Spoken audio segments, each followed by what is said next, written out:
मैं समझता हूं कि एक बहुत ही ऐतिहासिक फैसला है।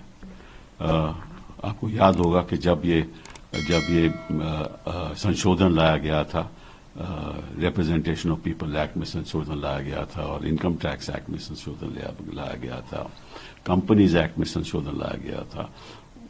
इस नजरिए से लाया गया था कि इसके द्वारा जो बड़े बड़े उद्योगपति हैं वो निश्चित रूप से पैसा भाजपा को देंगे, क्योंकि भाजपा की सरकार थी। तो ये मेरे दोस्त लेट अरुण जेटली जी का ब्रेन चाइल्ड था और इसका नाम रखा था इलेक्टोरल बॉन्ड स्कीम। तो इसका इलेक्शन क्यों लेना देना नहीं है? क्यों नहीं लेना देना? क्योंकि इलेक्शन में तो हर कैंडिडेट को 95 लाख से ज्यादा तो खर्च कर नहीं सकता, ठीक है ना। और जो एमएलए है वो 45 लाख से ज्यादा नहीं कर सकता, वो भी वाइट में खर्च करेगा। तो ये तो सारा वाइट का पैसा था, तो ये तो वहां जा ही नहीं सकता। तो ये तो इलेक्शन से कुछ ताल्लुक ही नहीं है इसका। It's a bonding. ये तो बॉन्ड करना था अपने आप को नजदीकी, क्योंकि जो भी पैसा देगा वो टेलीफोन करके बात भी कर सकता है, राइट। उसकी बात भी सुनी जाएगी, उसके काम भी होंगे। तो निश्चित रूप से ये जो इलेक्टोरल बॉन्ड स्कीम है और सुप्रीम कोर्ट ने जो आज रद्द की है, तीनों income tax, companies act and representation people act की अमेंडमेंट रद्द कर दी है। तो अब क्या होगा कि 3 हफ्ते में जो स्टेट बैंक ऑफ इंडिया के पास जानकारी है कि किन किन लोगों ने इलेक्टोरल बॉन्ड खरीदे और किस पार्टी को दिए गए, वो सारी जानकारी 3 हफ्ते में इलेक्शन कमीशन को दी जाएगी।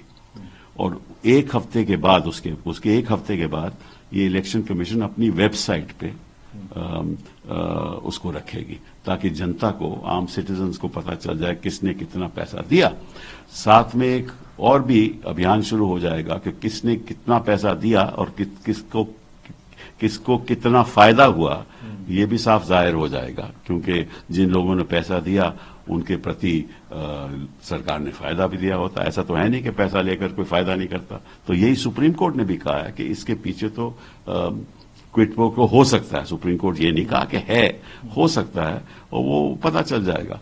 तो मैं समझता हूं कि बहुत ऐतिहासिक फैसला है और मैं सब राजनीतिक दलों से आग्रह करूंगा कि इसको एक राष्ट्रीय अभियान, राष्ट्रीय मूवमेंट के द्वारा इलेक्शन में बताया जाए देश की जनता को कि किस तरीके से बीजेपी ने, ये तो मैं समझता हूं कि सबसे बड़ा स्कैम है। मोदी जी हमेशा कहते रहे हैं कि कहां है स्कैम, वो बीजेपी के खिलाफ, तो ये साबित हो गया। कहां है स्कैम, ये तो आपके द्वारा ही है स्कैम किया हुआ। और ये एक राष्ट्रीय मूवमेंट बनना चाहिए और सभी राजनीतिक दलों में इसमें शामिल होना चाहिए।